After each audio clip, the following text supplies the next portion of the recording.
Good evening, everyone. Welcome to today's revision marathon series. The topic for today is clinical psychopharmacology. Let us first see the session agenda, what it would cover.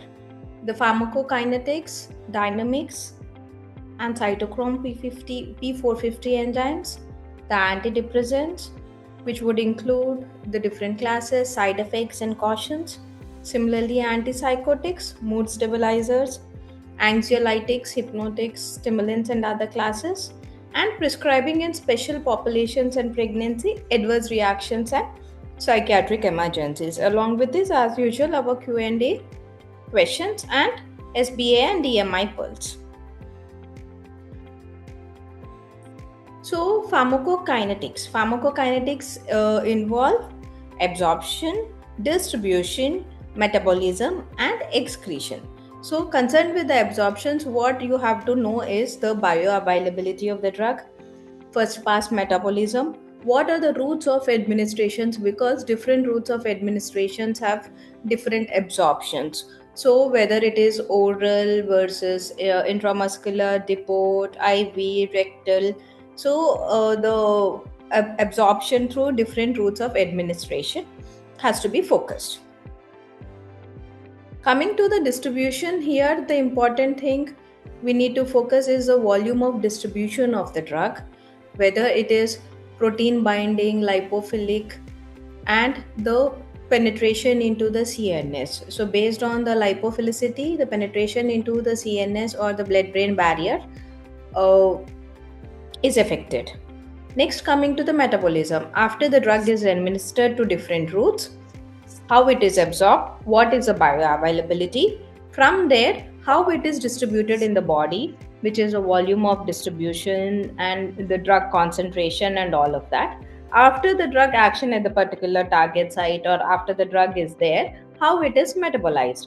So, for the metabolism, mostly it is hepatic. There is a phase 1 oxidation and phase 2 is a conjugation reaction. So, certain drugs are metabolized renally, certain with the hepatic metabolism is there. So, excretion, renal excretion, we see with lithium, it is unchanged and half life governs the dosing interval. So we have to see in particular when we are looking into the antidepressants or individual group of drugs, which is metabolized by which organ like liver or renal, or how it is excreted. So important point here is lithium is not metabolized, it is excreted unchanged by the kidney. So renal function and fluid balance drives its level. So all of the pharmacokinetics determines the drug distribution, action, side effects, dosing. So next, coming to reaching a steady state, which is determined by the half-life and the accumulations of the drug. Usually the steady state is reached after 5 half-lives, which is independent of dose size.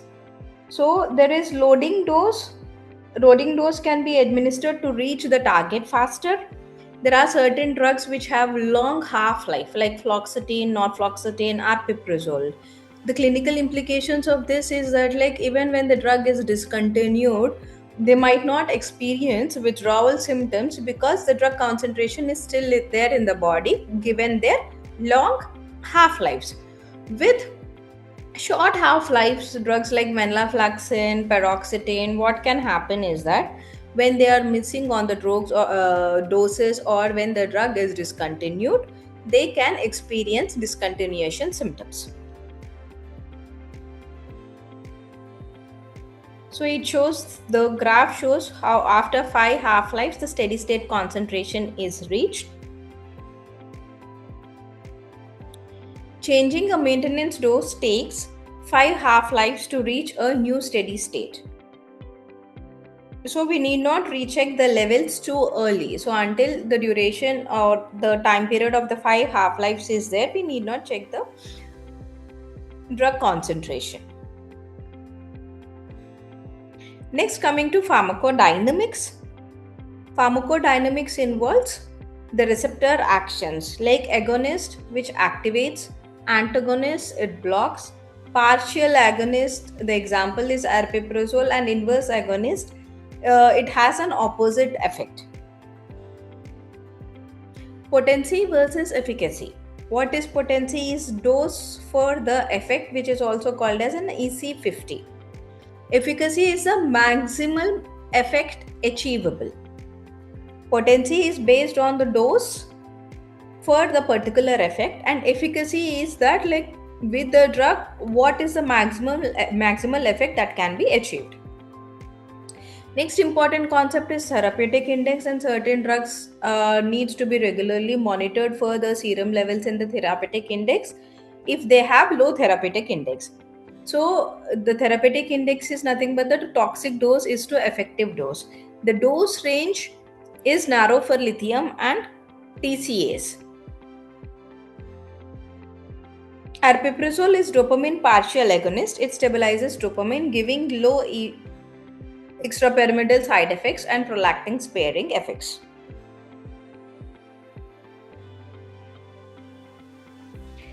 Cytochrome P450 enzymes. There are drugs which are inducers of these enzymes. There are few drugs which are inhibitors of this enzyme. So, based on this, the drug levels can decrease or increase. For example, the cytochrome P450 inducers are carbamazepine, smoking, which induces CYP1A2, rifampicin, phenytoin, barbiturates, St. John's wort, and chronic alcohol. The cytochrome P450 inhibitors are fluoxamine, fluoxetine, valproate, cimetidine, grapefruit juice, erythromycin, and acute alcohol.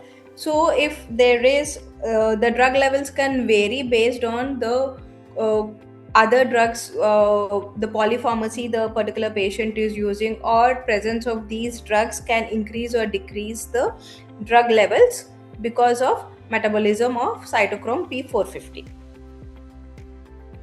So, particularly here, the smoking induces CYP1A2 and lowers clozapine levels. So, stopping smoking can raise clozapine to toxic levels. So, basically, because if they are smoking, the clozapine levels are less, but when it is suddenly they stop smoking, the clozapine levels can suddenly increase.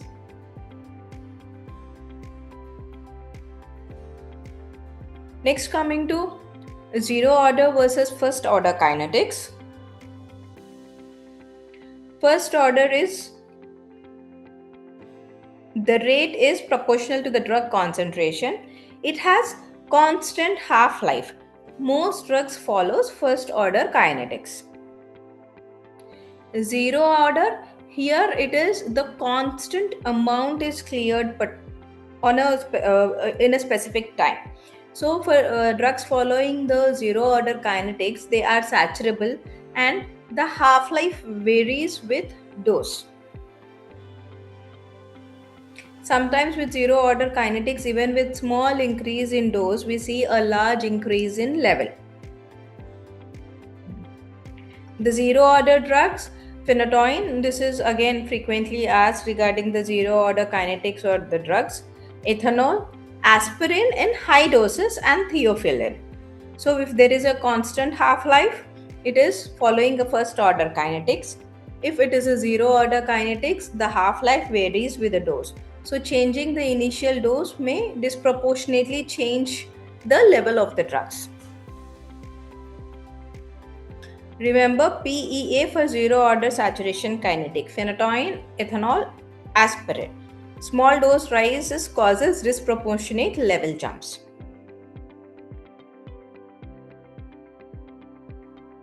Coming to the questions. How long does it take to reach steady state plasma concentration on a fixed dose?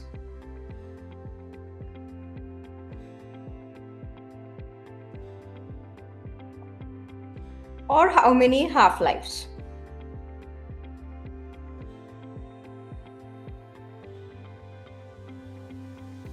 Next question, which drug is eliminated essentially unchanged by the kidney?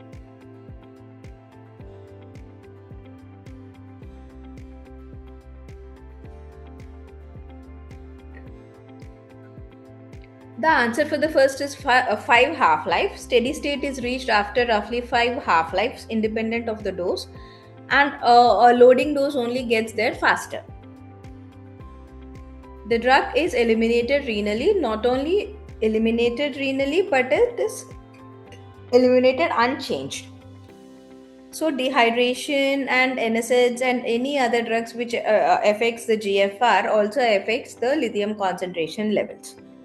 So again, the therapeutic window being low, exclusively renal excretion, interactions with the other drugs, fluid concentrations or the fluctuations, all of this affects the lithium concentration. A stable clozapine patient is admitted, stops smoking on the ward, and 3 days later becomes drowsy, hypersalivating, and confused.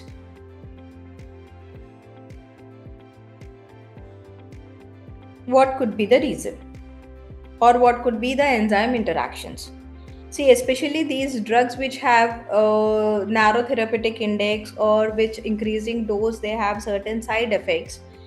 Any enzyme interactions can affect the drug levels and increase the side effects.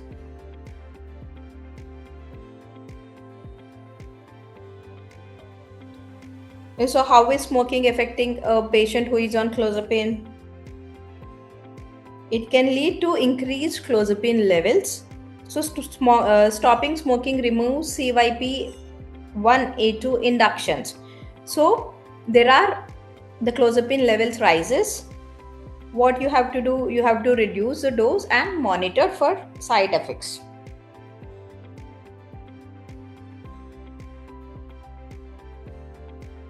Next, going to the group of drugs. Firstly, to begin with, antidepressants. So, antidepressants, there are different classes of antidepressants: SSRIs, SNRIs, TCAs, MAOs, others like mirtazapine, agomelatine. So, what you need to know about these particular drugs is the mechanism of actions or the receptors involved in particular action or side effects, the therapeutic doses, side effect profiles. So, firstly, let us have a look at the mechanisms. SSRIs, they increase the serotonin levels by blocking 5-HT reuptake. Important side effects is GI upset and sexual dysfunction. SNRIs, 5-HT plus norepinephrine reuptake. They can increase blood pressure, particularly venlafaxine. TCAs, serotonin and noradrenaline reuptake plus other anticholinergic actions are also there. Cardiotoxic in overdose, sedation, anticholinergic side effects, and cardiotoxicity has to be there has to be. MAO inhibitors, they inhibit monoamine oxidase. Particularly MAO inhibitors with along other certain foods can cause to certain reactions. So particularly tyramine cheese reactions. Mirtazapine, the mechanism of action is through alpha 2 plus 5-HT2 or 3 block. Important side effects or that has to be taken care of is sedation and weight gain. Agomelatonin, it is melatonergic plus 5-HT2C. You have to monitor liver function tests.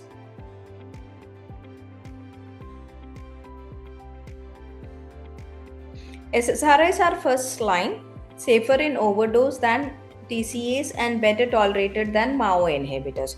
Usually, MAO inhibitors are used in atypical depressions. So, based on the symptomatic profile and the patient profile, choice of antidepressant can be chosen. SSRIs in practice. SSRIs are used in multiple spectrum of disorders like depression, anxiety, OCD, PTSD. Fluoxetine is licensed under 18 years of age. Sertraline is safest during pregnancy and safest post MI. The side effects of The SSRIs are GI upset, insomnia, sexual dysfunction. Sometimes it can cause hyponatremia, syndrome of inappropriate antidiuretic hormone secretion, increased bleeding risk. So, when someone is on warfarin or other drugs which can increase the bleeding tendencies, this has to be given with cautions. And also, they can initially increase anxiety or agitation. Discontinuation, sudden discontinuation can lead to flu like symptoms like dizziness or electric shocks. Burst is with paroxetine because which has short half life. Least is with fluoxetine because it has long half life.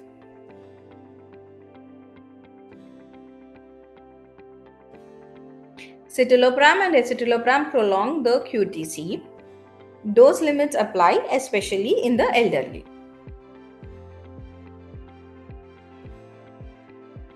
Coming to the TCAs and MAO inhibitors. TCA overdose, the three C's: convulsions, coma, cardiotoxicity. Anticholinergic effects are seen like dry mouth, constipation, urinary retention.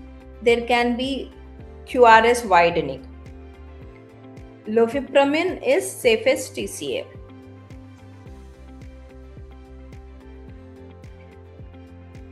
MAO inhibitors, irreversible is phenelzine. Tyramine, it causes hypertensive crisis. You have to consider washout before switching. Serotonergic risk, MAO inhibitors plus SSRIs causes serotonin syndromes. That is why while switching from MAOs to SSRIs, complete washout is advised.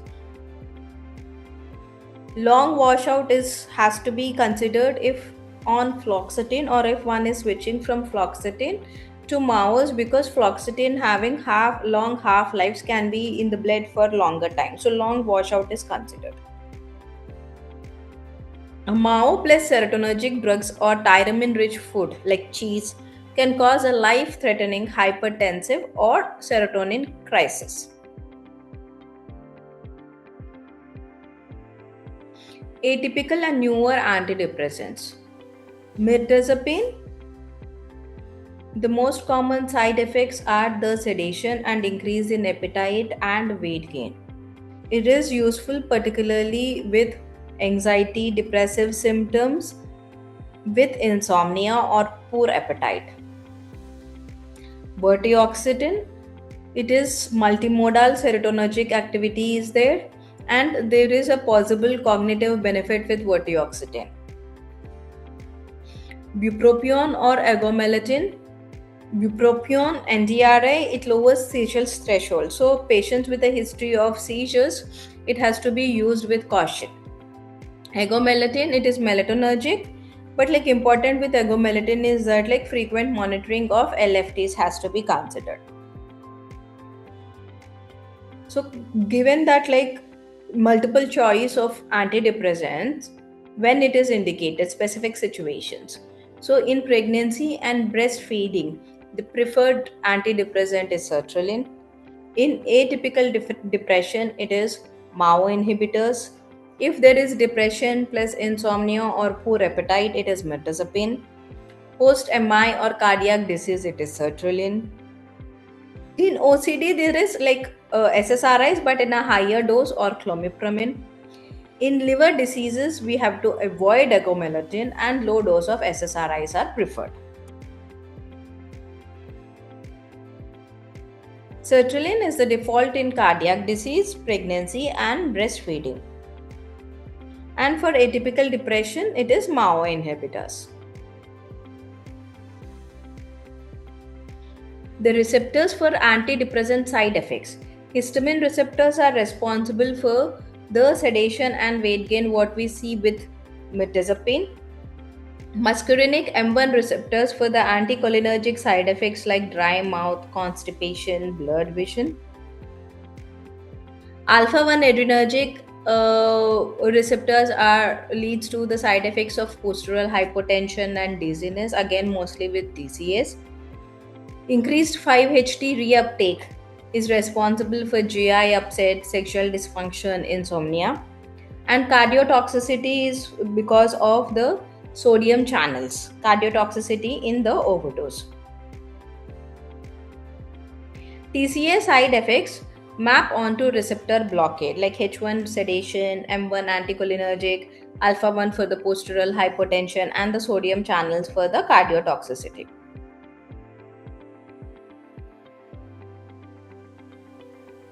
By class of drugs, what are the important antidepressant side effects? SSRIs, GI upset, sexual dysfunction, hyponatremia, SIADH, bleeding. SNRIs as SSRIs but can also increase BP and sweating, particularly when venlafaxine. TCAs, there is an anticholinergic side effect, sedations, and cardiotoxicity. MAO inhibitors, postural hypotension, tiramine reaction, and serotonin syndrome when combined with SSRIs. Mirtazapine, sedation, increased appetite, weight gain, agomelatine, LFT derangement. Among these class, TCAs are dangerous in overdose. Now coming to questions. Which antidepressant has the most troublesome discontinuation syndrome due to its short half-life?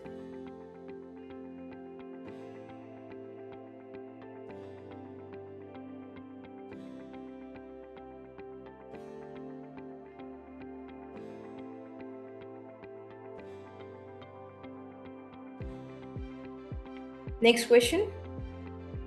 A patient on an MAO inhibitors eats mature cheese and develops a severe throbbing headache and hypertension. This is due to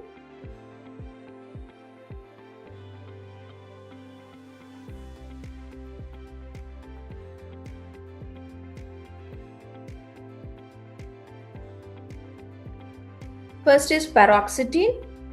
Paroxetine, venlafaxine have discontinuation syndromes. Its short half-life and anticholinergic profile makes paroxetine the worst for discontinuation syndromes. The next answer is tyramine reactions. MAO inhibitors with cheese causes a hypertensive reaction. So MAO blocks tyramine breakdown. So tyramine-rich foods triggers a hypertensive crisis, also called as a cheese reactions. That explains the headache and hypertension. A patient switched from fluoxetine to an MAO 2 days later develops agitation, fever, tremor, clonus, and diarrhea. What is the possible explanations for these symptoms?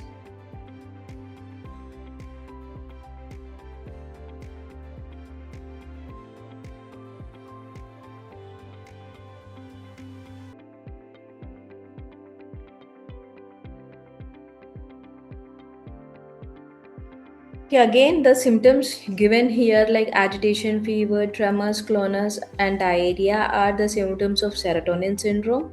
Fluoxetine having a long half life without complete washout, if MAO inhibitors are given, it can cause serotonin syndrome. You have to stop the drug, supportive care, and sometimes, if needed, cyproheptadine is administered.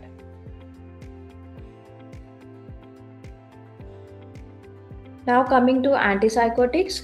Firstly, typical versus atypical antipsychotics. For the typical antipsychotics, the main mechanism of action is via D2 blockade. There is a high risk for extrapyramidal side effects. Metabolic side effects are lower, but affecting prolactin is the risk of affecting prolactin levels are high. Atypical, the main mechanism of action is via both dopamine and serotonin receptors, particularly 5-HT2A. The risk of extrapyramidal side effects is lower while the metabolic side effects are higher. The effect on prolactin is variable because we see risperidone highly affecting the prolactin levels. So atypical trade lower extrapyramidal side effects for greater metabolic risk. So one has to monitor weight, lipids, and glucose. Antipsychotic side effects. EPS symptoms like acute dystonia, akathisia, Parkinsonism symptoms, and tardive dyskinesia. Metabolic, particularly with the atypical antipsychotics like weight gain, diabetes, dyslipidemia. The worst metabolic side effects are seen with olanzapine and clozapine. Endocrine or cardiac, prolactin like galactoria and amenorrhea can be seen, particularly with the atypical antipsychotics with risperidone. It is seen. Cardiac QTC prolongation is seen. There is list of drugs which increases QTC prolongations and with high risk, moderate risk, and mild risks. When you see that there is a raised prolactin levels because of risperidone or with typical antipsychotics, aripiprazole helps lowers up prolactin levels, being partial agonist. Next, coming to clozapine, it is indicated in treatment-resistant schizophrenia after two or more antipsychotic fails or treatment response. Monitoring, full blood count has to be monitored first initially weekly, then fortnightly, then monthly because of the risk of agranulocytosis. Other side effects, important side effects are the myocarditis, seizures which are dose related, hypersalivation and constipation. When a patient is on clozapine, a sore throat or fever may signal agranulocytosis. After checking the full blood count, if it is low, we have if the drug has to be withheld if neutropenic.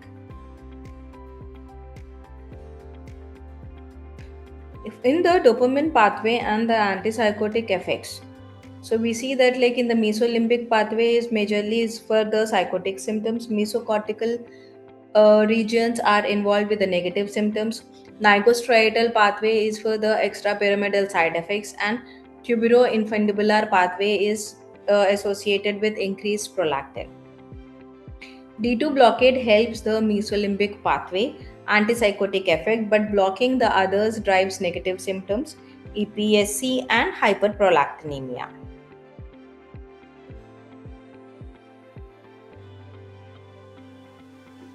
Extrapyramidal side effects arise from nigrostriatal D2 blockade, hyperprolactinemia from tuberoinfundibular blockade. Next, coming to depots and practical prescribing. Depot formulations improves adherence. Firstly, test dose has to be administered and the steady state levels has to be reached.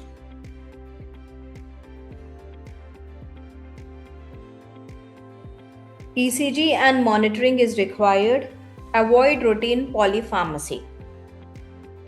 While switching, we have to switch carefully, means cross taper carefully, watch for any rebound and cholinergic effects. Commonest and side effects.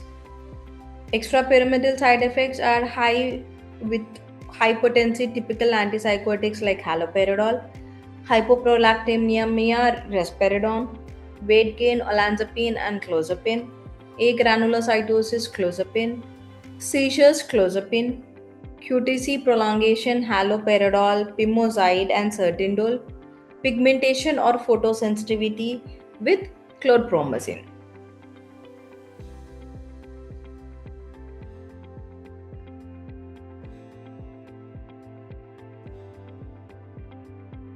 Clozapine monitoring and blood profile. Full blood count schedule has to be done weekly for 18 weeks, fortnightly up to 1 year, and 4 weekly or every month thereafter. See if the absolute neutrophil count is greater than 2, continue. If it is between 1.5 to 2, twice weekly. If the neutrophil count is less than 1.5, stop clozapine. Other monitorings is for the myocarditis, which can be seen early. troponin or CRP levels. And also, one has to monitor the weight, the lipid profile, and the sugar profile or the random blood sugar or glucose levels. A sore throat, fever, or flu like illness on clozapine may signal agranulocytosis. Check full blood count urgently and withhold if neutrophils are low.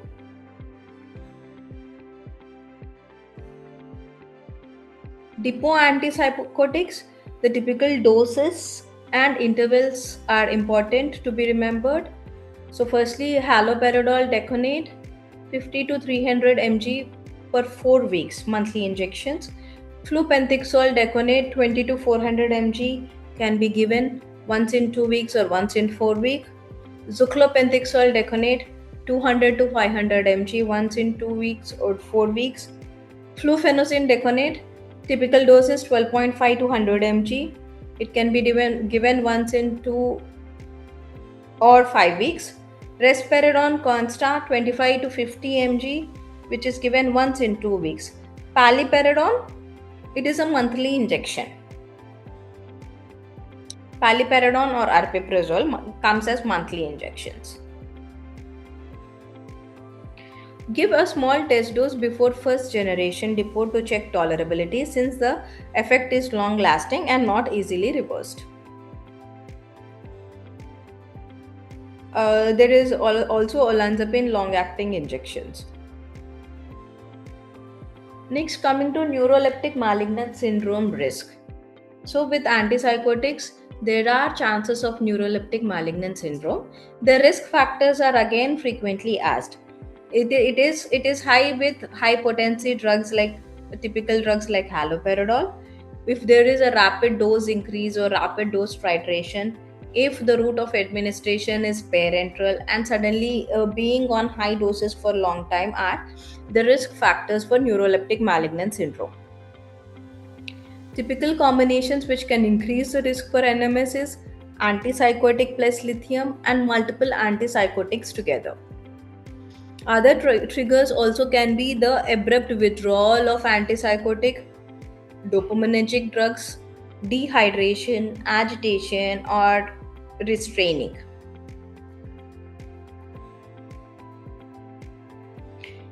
Neuroleptic malignant syndrome risk rises with high potency atypicals, rapid dose escalation, antipsychotics plus lithium, and abrupt withdrawal of dopaminergic drugs. Coming to the questions. Before starting clozapine and throughout treatment, which test is mandatory?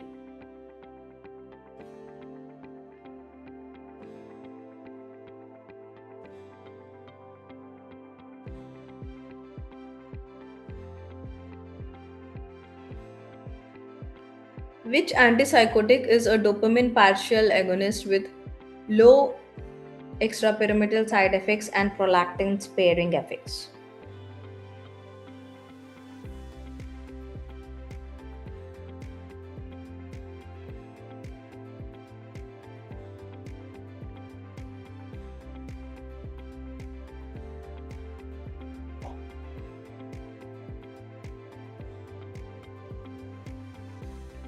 Full blood count. Clozapine can cause agranulocytosis, so full blood count monitoring is mandatory. The antipsychotic giving low EPS and lowering prolactin levels is aripiprazole. As a D2 partial agonist, it stabilizes dopamine. So, hence explains the low extrapyramidal side effects and lowering prolactin levels. Next, coming to a scenario. 3 days after a haloperidol dose increase, a patient develops high fever led by frigidity, confusion, and creatinine kinase of 4000.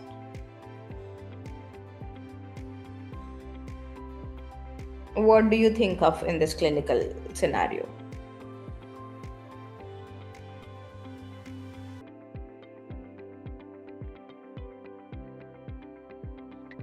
The answer is neuroleptic malignant syndrome. Stop the antipsychotic, supportive treatment, and consider dantrolone or bromocriptine. Next, coming to mood stabilizers, lithium. The pharmacokinetics is it is renally excreted, not metabolized, and it has narrow therapeutic index. Monitoring levels 12 hours post dose, glomerular function test, urea and electrolytes, TFTs, and calcium has to be monitored every 3 to 6 months. First every 3 months and then 6 months when stable. Interactions, it has with multiple drugs interactions. So NSAIDs, thiazides, ACE inhibitors increases the drug levels of lithium.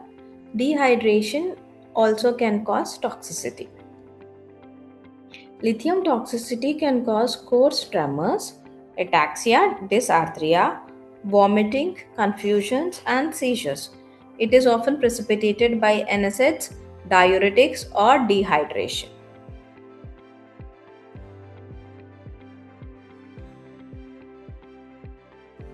Considering the lithium narrow therapeutic window for lithium, the maintenance levels is zero point 0.4 to zero point 0.8 millimoles per liter. In acute mania, it can go up to 1 to 1.2 millimoles per liter. If it is greater than 1.5, it is toxic. So, initially, after administration, check the lithium levels 12 hours post dose. Toxicity risk increases with dehydration and NSAIDs. If it is less than 4, it is zero point 0.4, it is subtherapeutic. The maintenance dose is zero point 0.4 to zero point 0.8. Initially, target dose for treatment is 1 to 1.2. In between 1 to 1.5, you have to monitor with caution. If it is greater than 1.5, it is toxic.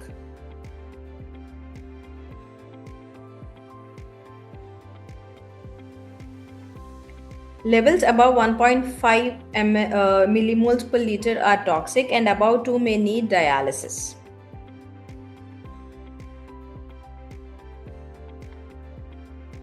Next, coming to valproate and other stabilizers. Valproate is highly teratogenic, which can cause neural tube defects, so it is avoided in women of childbearing potential. Other side effects are hepatotoxicity, weight gain, tremors. Carbamazepine is an enzyme inducer, so it increases the other drugs levels. The side effects are SIADH, rash, Stevens-Johnson syndrome, and blood dyscrasias.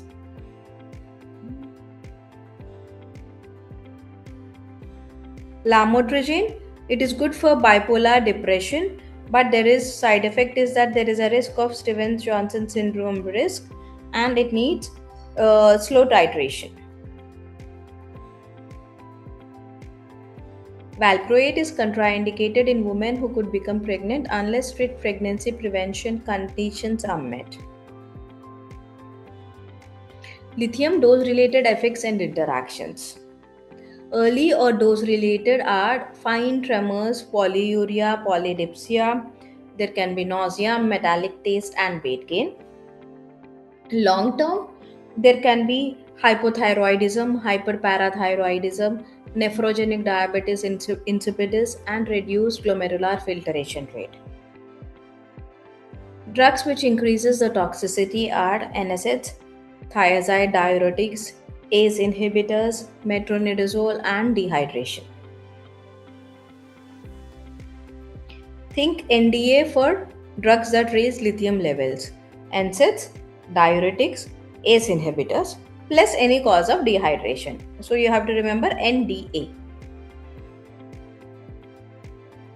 With the other mood stabilizers, the key point are valproate, which causes neural tube defects and highly teratogenic, and even lithium is teratogenic. Hepatotoxicity, so liver function test has to be monitored, and it has to be avoided in women in child bearing age group. Carbamazepine is an enzyme inducer, can cause SIADH, Stevens-Johnson syndrome. Lamotrigine needs slow titration and it also has risk of Stevens-Johnson syndrome.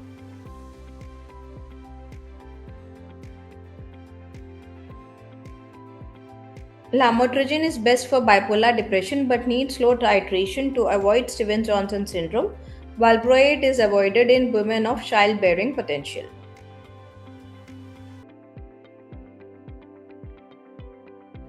Coming to patients,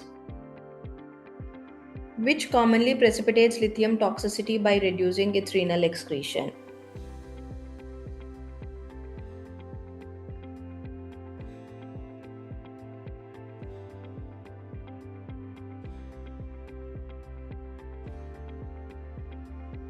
Next question.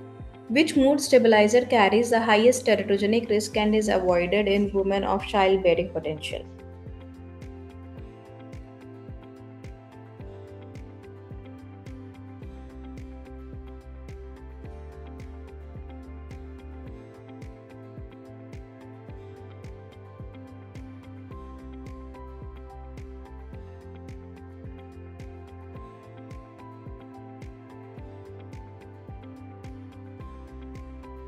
First, the answer is NSAIDs. As earlier discussed, NDA. Remember NDA? So, NSAIDs, dehydration, ACE inhibitors can increase the levels of lithium by reducing lithium clearance. Valproate causes neural tube defects and neurodevelopmental harm, so avoid unless strict conditions are met. So, a patient on long term lithium develops coarse tremor, vomiting, slurred speech, and unsteadiness during a diarrheal illness. It explains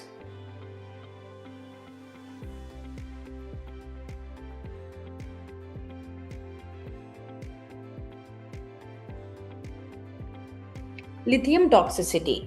So, as you have seen, the coarse tremors initially, dose related side effects, it will be fine tremor. If it is coarse tremor, there is uh, diarrheal illness which can cause dehydration, slurred speech, unsteadiness, dysarthria. All of this indicate lithium toxicity. Lithium has to be stopped. Monitoring the lithium levels, rehydrate, and if the lithium levels are greater than 2 millimoles per liter, dialysis may be advised. Next, coming to benzodiazepines, these are positive modulators of GABA A. So basically, these are anxiolytic sedatives and also used as anticonvulsant drugs. Dependence, there is tolerance and withdrawal. So usually it is preferred to be used in short courses only. Sometimes flumazenil can be used to reverse the overdose of benzodiazepines. Z drugs are zopiclone, zolpidem. Similar dependence risk is there, usually used for sedation. Benzodiazepine withdrawal can cause seizures and delirium, so benzodiazepines has to be tapered slowly and switch to long-acting benzodiazepines like diazepam. Next, coming to stimulants and ADHD. Methylphenidate. It is for first line for ADHD. Important is to monitor growth, which is the height, blood pressure, and pulse rate. Atomoxetine, it is a non-stimulant. Hepatotoxicity and suicidality warning is there for atomoxetine. Caution is cardiac screening before stimulants. So before any stimulants, cardiac monitoring has to be done. Less dexamphetamine, it is a prodrug and it lowers the misuse. Other drug classes. Opioid, methadone is full agonist. It affects the QTC. Buprenorphine or naloxone combinations is a partial agonist. Varenicline is partial nicotine agonist. Pregabalin is used in anxiety and it also has misuse potential. Antihistamines are used for sedation. They have anticholinergic. Promethazine is used for sedation. So, particularly of these other drugs, benzodiazepines, durations and equivalent doses are something you have to be aware of. Particularly, what are the short acting drugs, intermediate and long acting, and what is the equivalent dose for diazepam 5 mg. Short acting drugs are lorazepam, oxazepam, temazepam. Intermediate is alprazolam. Diazepam, chlordiazepoxide, and clonazepam are long acting. The equivalent dose of 5 mg of lorazepam is 0.5 mg, oxazepam 15 mg, temazepam 10 mg, alprazolam 0.25 mg, chlordiazepoxide 15 mg, and clonazepam 0.25 mg. Sometimes for alcohol detoxifications or the withdrawal symptoms, if there is liver toxicity, instead of chlordiazepoxide, lorazepam or oxazepam are used.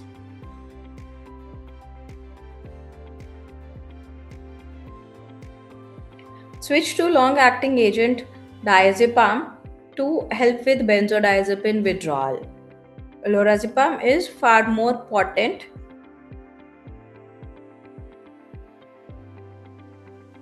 Next, coming to stimulants and ADHD mechanism of actions, methylphenidate, it blocks dopamine and noradrenaline. Amphetamines like dexamphetamine and lisdexamphetamine increases release and blocks reuptake of dopamine and noradrenaline. Non-stimulants like atomoxetine, it is noradrenaline reuptake inhibitors, and guanfacine is alpha 2A agonist. Guanfacine is another drug which often is used in ADHD. Methylphenidate blocks dopamine or norepinephrine reuptake. Amphetamines also promote release. Atomoxetine is a selective noradrenaline reuptake inhibitor, which is a non-stimulant.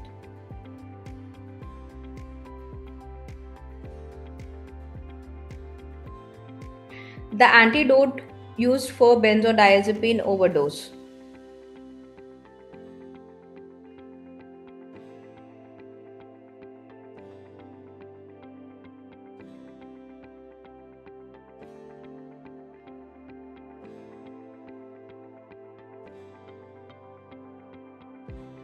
Next question. Before starting a stimulant for ADHD, which is essential?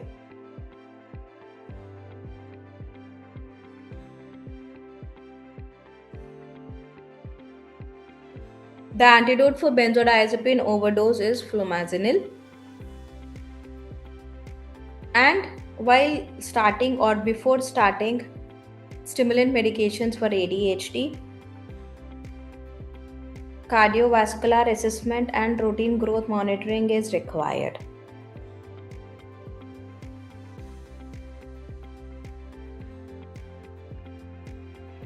Next, coming to prescribing in the elderly and organ impairment.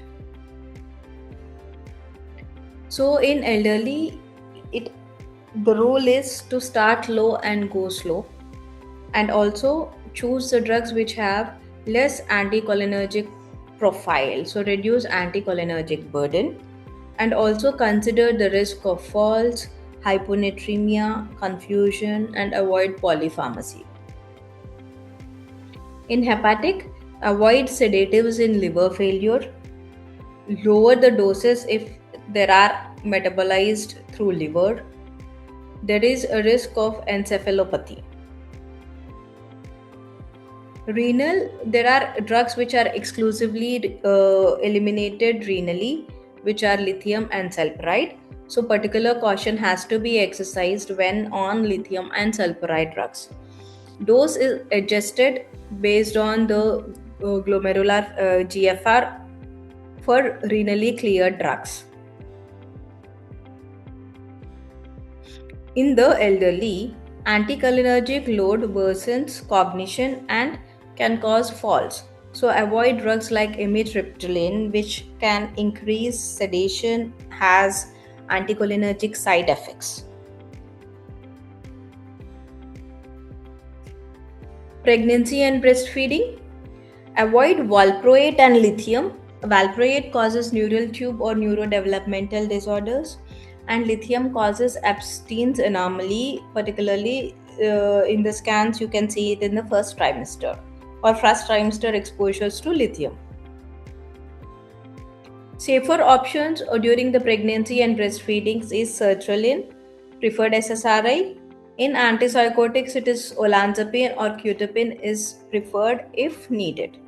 So always the benefits and risk of versus taking the drug and not taking the drug has to be compared. Breastfeeding, avoid lithium and clozapine, and also the preferred drug during breastfeeding is sertraline.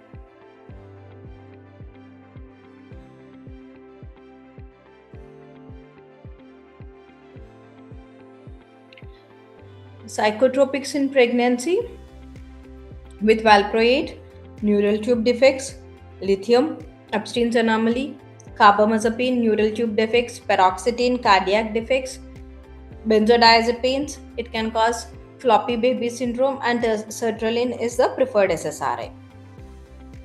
Valproate is the highest risk psychotropic, while sertraline is the usual SSRI of choice.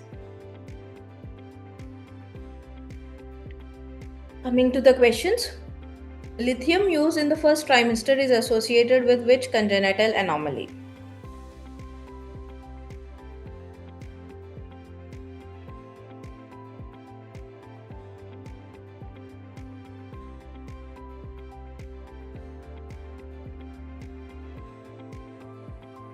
Next question, which principle best guides psychotropic prescribing in elderly?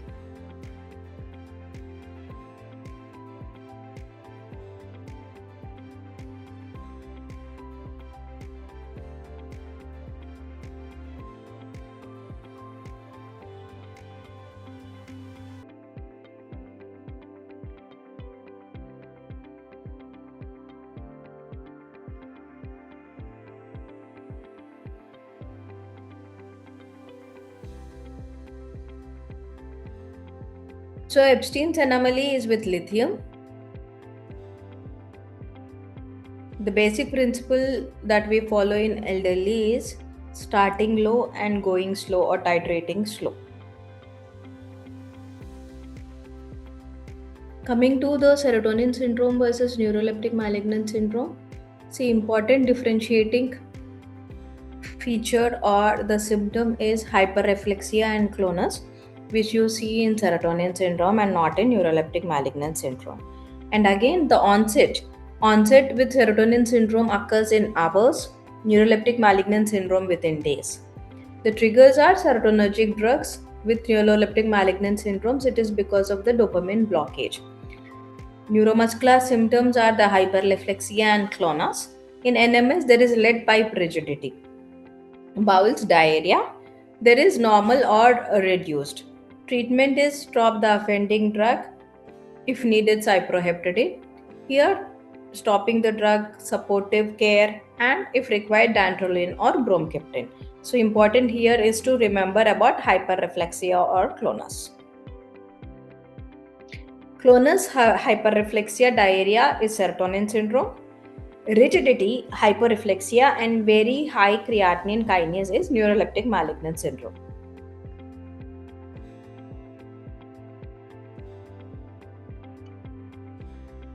Next, coming to movement, movement and neurological reactions.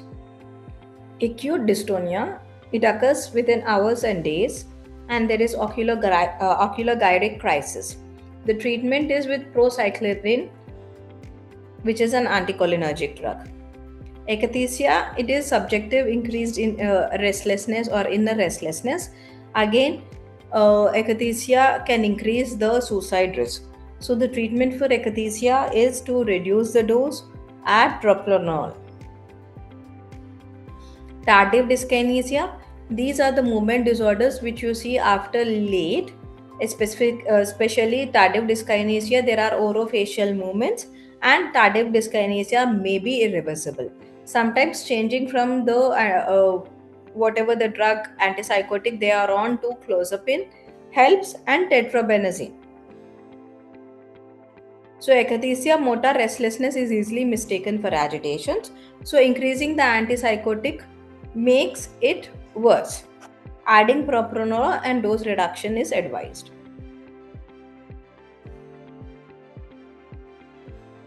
Other serious reactions.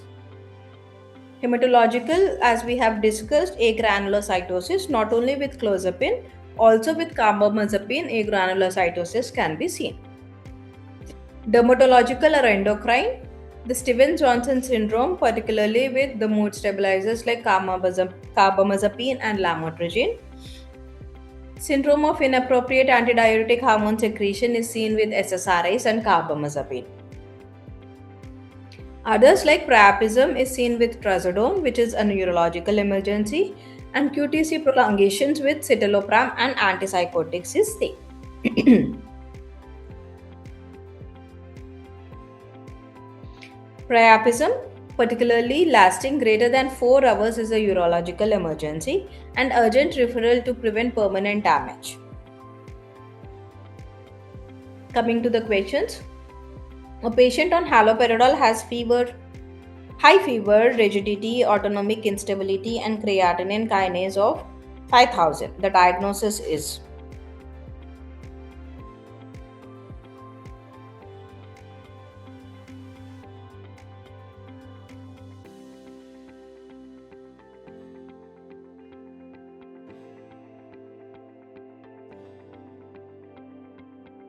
next question. Inner restlessness and an inability to keep still shortly after starting an antipsychotic is. What does this describe?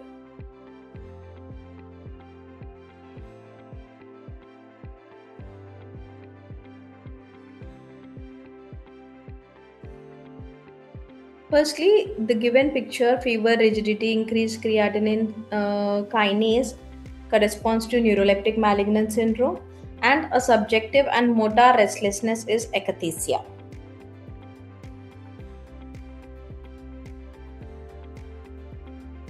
A young man given IM haloperidol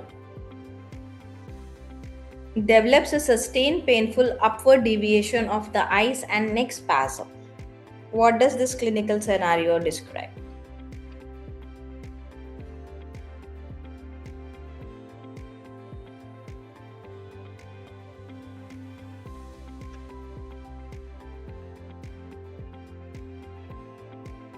Acute dystonia or oculogyric crisis. That sustained painful upward deviation is called oculogyric crisis. So the treatment is with IM or IV procyclidine and it resolves rapidly. Moving on to the further questions. Steady state plasma concentration on a fixed dose is reached after approximately.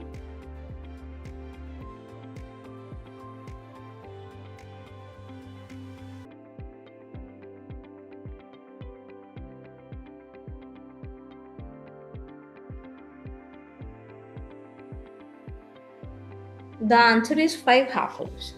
About 5 half-lives are needed to reach steady state, independent of the dose. Next question. Which feature best distinguishes serotonin syndrome from neuroleptic malignant syndrome? The options are fever, autonomic instability, clonus and hyperreflexia, raised creatinine kinase, confusion.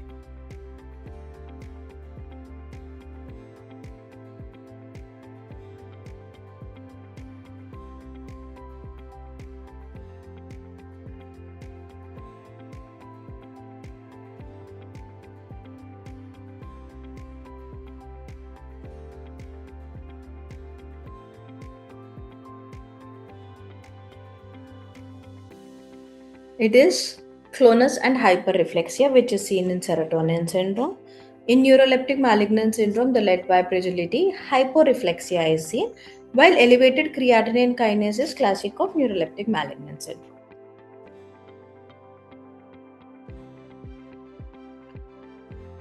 So, never combine and MAO with a serotonergic drug without washout. So, particularly based on what drug is used, you have to be watchful. If it is drugs like fluoxetine, there is a longer washout period. Never increase the antipsychotic to treat akathisia. So, akathisia, the treatment is propranolol. Increasing the dose only worsens it. You have to either decrease the dose, consider adding propranolol. Never prescribe valproate to women of childbearing potential routinely, considering the teratogenic risk. Never co-prescribe NSAIDs with lithium without monitoring. NSAIDs affect lithium clearance, so it can increase the serum lithium levels and can cause side effects of lithium toxicity. So regular monitoring is required. Always monitor full blood count throughout clozapine treatment. Always check lithium levels initially 12 hours after the first dose with other tests. Treat acute dystonia with procyclidine and always use sertraline as the SSRI of choice in pregnancy. Both pregnancy and during postpartum period or breastfeeding also sertraline is used. Coming to SBA pulse.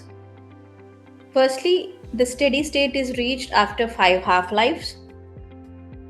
Lithium is renally excreted and unchanged. Smoking induces CYP1A2, so which usually decreases the clozapine. So sudden stopping of smoking can increase clozapine levels and can cause side effects of clozapine. Worst discontinuation syndrome is seen with paroxetine given its anticholinergic properties and short half-life. Safest SSRIs, either in post-MI, pregnancy, or breastfeeding, it is sertraline. Tyramine or cheese reactions or hypertensive crisis is seen with MAO inhibitors when with having food with cheese. Antipsychotic treatment-resistant schizophrenia, the choice of drug is clozapine. Clozapine monitoring a full blood count for agranulocytosis. Dopamine partial agonist is aripiprazole. Highest prolactin means antipsychotic affecting prolactin levels is risperidone or the typical antipsychotics. The nigrostriatal dopamine receptor block causes to extrapyramidal side effects, and worst metabolic effects are seen with olanzapine and clozapine.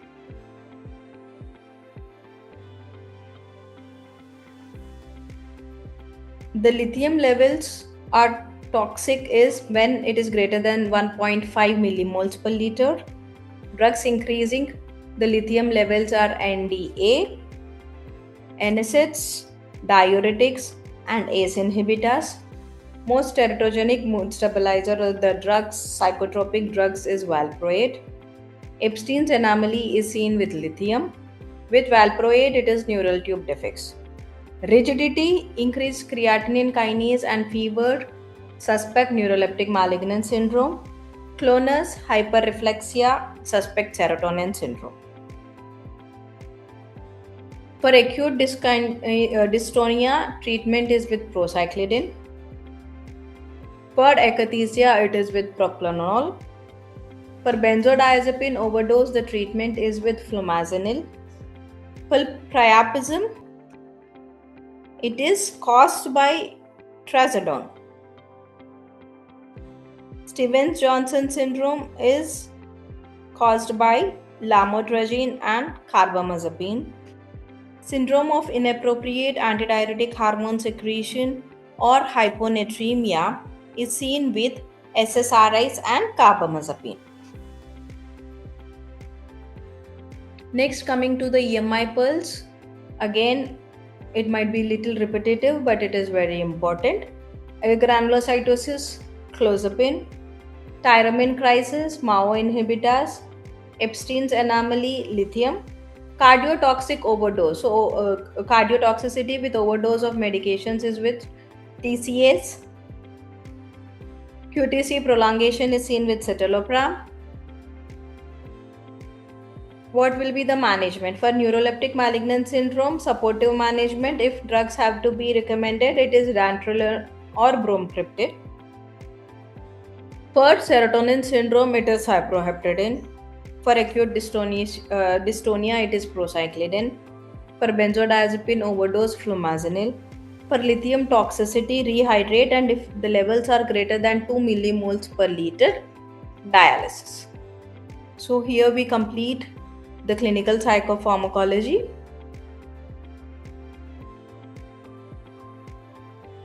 Thank you.